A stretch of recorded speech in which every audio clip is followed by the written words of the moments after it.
Assalamualaikum warahmatullahi wabarakatuh. Bismillahirrahmanirrahim. Alhamdulillahirabbil alamin. Assalatu wassalamu ala asyrafil anbiya'i wal mursalin Sayyidina wa maulana Muhammad wa ala alihi wa sahbihi ajmain. Para santri, para siswa sekalian, kembali kita lanjutkan kajian-kajian kita terkait dengan larangan-larangan Allah Subhanahu wa taala yang semestinya benar-benar kita tinggalkan. Kita hindari, jangan sampai kita terjebak dalam hal-hal yang dilarang oleh Allah Subhanahu wa taala.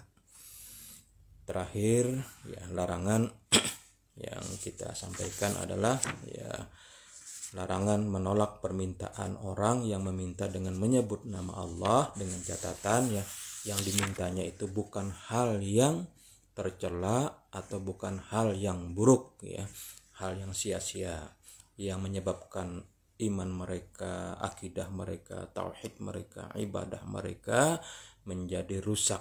Nah, kalau hal ini yang diminta, maka jangan sampai dilayani. Tapi manakala permintaan mereka apalagi membawa-bawa nama Allah, menyebut kemuliaan wajah Allah Subhanahu wa taala, dan itu benar-benar menyelamatkan imannya, menambah atau meningkatkan ibadahnya, memperbaiki akhlaknya dan segala macam, maka kalau kita mampu, berikanlah apapun yang mungkin bisa kita bantu terhadap orang-orang yang menjaga akidahnya, menjaga ibadahnya, menjaga akhlaknya.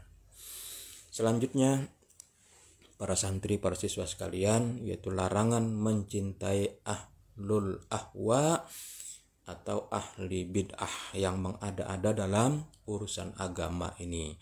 Sebenarnya tidak ada syariat yang menuntun baik berdasarkan dalil, berdasarkan nas terkait apa yang dilakukan oleh kebanyakan orang.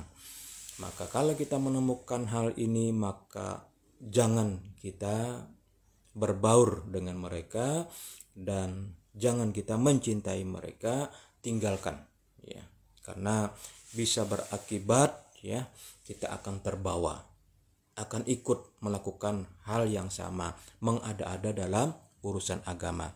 Kita beragama ini harus benar-benar sesuai tuntunan yang datang dari Allah Subhanahu wa taala.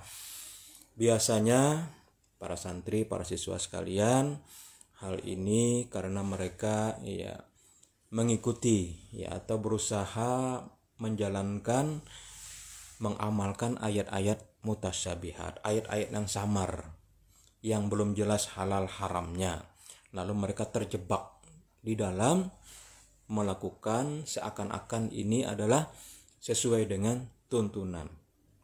Inilah yang harus kita kaji. Diriwayatkan dari Aisyah radhiyallahu anha berkata, Rasulullah sallallahu alaihi wasallam membacakan ayat surah Ali Imran ayat 7, di mana ayat ini memang mengingatkan kepada kita supaya kita tinggalkan yang mutasyabihat, yang samar-samar, yang belum jelas halal haramnya. A'udzubillahi minasyaitonirrajim. Huwallazi anzala 'alaikal kitaba minhu ayatum muhkamatun hunna ummul kitab wa ukharu mutasyabihat. Fa ammal ladzina fi qulubihim zayghun fayattabi'una ma tashabaha minhu ibtiga'al fitnati wa ibtiga'a ta'wilih wa ma ya'lamu ta'wilahu illallah warrasikhuna fil ilmi yaquluna amanna bihi kullum min indi rabbina wa ma yadzakkaru illa ulul albab. Dialah yang menurunkan kitab Al-Quran kepadamu Muhammad. Di antaranya ada ayat-ayat yang muhkamat, yang jelas halal haramnya. Itulah pokok-pokok kitab Al-Quran. Dan ada yang lain yaitu mutasyabihat, yang samar-samar, belum kita benar-benar bisa ketahui apakah ini halal atau haram. Adapun orang-orang yang mendalam hatinya condong pada kesesatan, mereka mengikuti yang mutasyabihat untuk mencari-cari fitnah dan untuk mencari-cari takwilnya. Dan inilah yang menyebabkan orang banyak jatuh kepada kesesatan. Jadi dia berusaha ya mengikuti ayat-ayat mutasyabihat, mencari-cari ya mungkin ditakwil, mungkin maksudnya ini dan segala macam. Akhirnya jatuh kepada penyimpangan. Padahal tidak ada yang mengetahui takwilnya kecuali Allah Subhanahu wa taala. Dan orang-orang yang ilmunya mendalam, mereka berkata, kami beriman kepadanya yaitu Al-Qur'an yang datang semuanya dari Rabb kami, dari sisi Allah Subhanahu wa taala. Tidak ada yang dapat mengambil pelajaran kecuali orang yang berakal. Ali Imran ayat 7 ya. Dan Aisyah radhiyallahu anha berkata, ya, Rasulullah SAW bersabda ya, setelah membacakan ayat ini, fa idza ra'aital ladzina yattabi'una ma tasyabaha minhu fa ulaikal ladzina sammallahu fahdaruhum. Jika engkau melihat orang-orang yang mengikuti ayat-ayat mutasyabihat ini, maka merekalah yang ditandai oleh Allah, jauhilah mereka. Jadi yang ditandai oleh Allah, adapun orang-orang yang hatinya condong pada kesesatan, mereka berusaha mengikuti ayat-ayat mutasyabihat ini. Inilah yang ditandai oleh Allah Subhanahu wa taala. Hadis sahih riwayat Bukhari. Begitu juga diriwayatkan dari Abdullah bin Umar radhiyallahu anhuma, ia berkata, Rasulullah sallallahu alaihi wasallam bersabda, al-qadariyatu majusu hajil ummah in maradu fala ta'uduhum wa immatu fala tashhaduhum.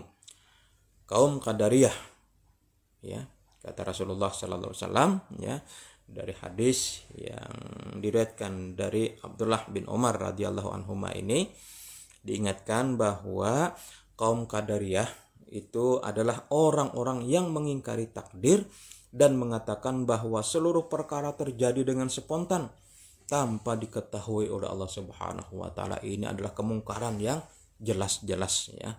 Bagaimana mereka ingkari ya takdir Allah Subhanahu wa taala. Rasulullah mengatakan mereka ini adalah majusinya umat ini. Jadi sama dengan Rasulullah menghukumi mereka adalah majusi umat ya. Kenapa?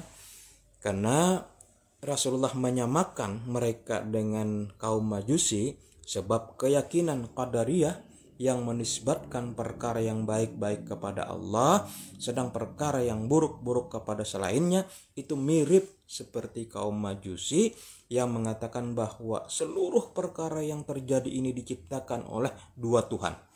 Tuhan yang menciptakan kebaikan dan juga ada Tuhan yang menciptakan keburukan. Jadi orang Qadariyah menyandarkan ya kebaikan kepada Allah Subhanahu wa taala, kemudian mereka menafikan ya yang lain bahwa itu bukan dari Allah Subhanahu wa taala ya. Maka para santri, para siswa sekalian ya, jangan sampai ya diingatkan kepada kita ya terjerumus kepada paham Qadariyah ini, karena dia adalah majusnya umat ini. Kalau mereka sakit, jangan menjenguk mereka, kata Rasulullah. Kemudian jangan juga hadiri jenazahnya bila mereka mati.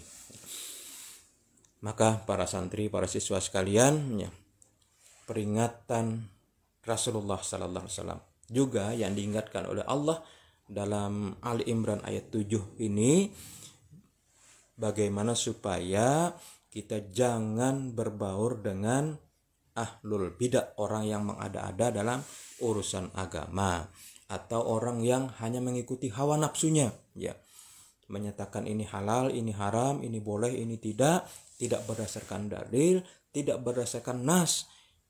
Ini sangat berbahaya bagi kita.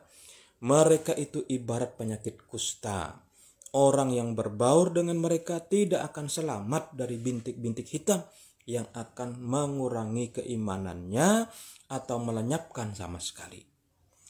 Dan senjata mereka adalah subhat. Subhat ini sangat cepat menyambar, sementara hati manusia teramat lemah untuk menangkalnya. Maka berhati-hatilah ya. sesuai ayat yang kita bacakan tadi ya. Ada ayat yang muhkamat, ada ayat yang mutasyabihat. Jadi kita sangat ditekankan kepada hal-hal yang jelas sudah muhkamat ya. Mana yang halal, mana yang haram. Adapun yang mutasyabihat ya, ini harus benar-benar dikaji ya sampai kita menemukan tidak samar dan tidak rancu, tidak meragukan lagi ya. Maka di sini kita perhatikan ya beberapa penjelasan dari para imam-imam besar ya terkait masalah syubhat ini, masalah yang samar-samar tentang halal haramnya, masalah yang masih rancu dalam kerancuan dalam berpikir ya, yang kadang-kadang ya yang tadinya halal dibilang haram ya, atau yang tadinya haram dikatakan halal. Ini kerancuan, sesuatu yang belum jelas, sesuatu yang meragukan. Maka perhatikan apa kata Imam Ahmad rahimahullah ya, terkait masalah syubhat ini adalah perkara antara halal dan haram. Mestinya kita harus betul-betul tahu apakah halal, apakah haram, dan selama itu masih syubhat, jauhi ya, dan itu akan menyelamatkan agama kita ya. Adapun Ibnu Rajab ya menjelaskan bahwa syubhat itu adalah muamalah yang masih bercampur antara halal dan haram. Maka kalau jelas-jelas ini dominan haramnya maka tinggalkan. Tapi kalau ya dominan halalnya ya, kalau kita tidak mungkin ya melakukan kecuali bermuamalah dengan cara seperti itu ya, berhati-hatilah ya. Kalau bisa juga ya benar-benar jelas halal haramnya ya. Al-San'ani rahimahullah beliau juga mengatakan ya bahwa yang dimaksud syubhat itu tidak lain adalah hal-hal yang belum diketahui halal haramnya.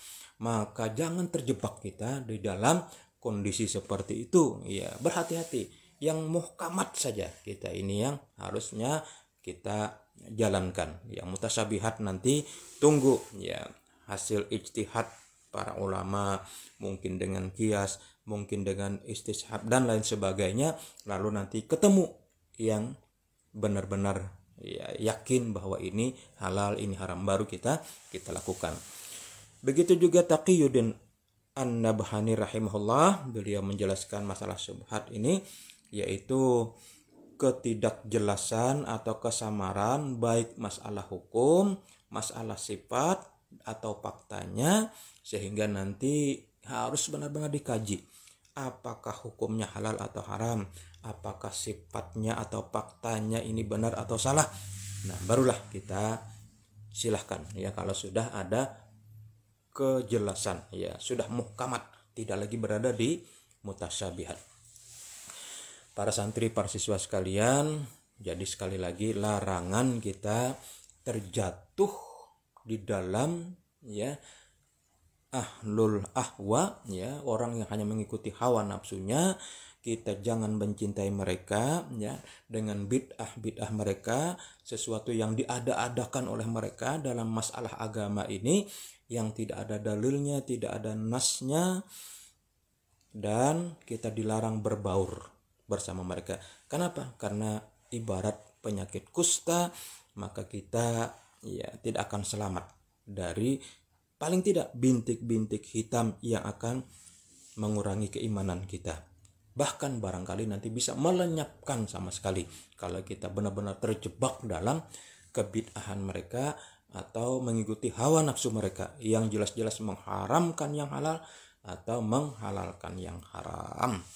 Ya, mudah-mudahan larangan terkait dengan mencintai ahlul ahwa ya, orang yang hanya mengikuti hawa nafsu, atau ahlul bid'ah, orang yang mengada-ada dalam masalah agama ini ya, tidak ada tuntunan syariatnya, tidak ada nasnya, tidak ada dalilnya, dan jangan kita berbaur dengan mereka. Benar-benar bisa kita lakukan ya untuk keselamatan agama kita, keselamatan tauhid, akidah dan keimanan kita, serta juga keselamatan ibadah-ibadah, bagaimana cara yang benar sesuai dengan tuntunan Allah dan Rasulnya.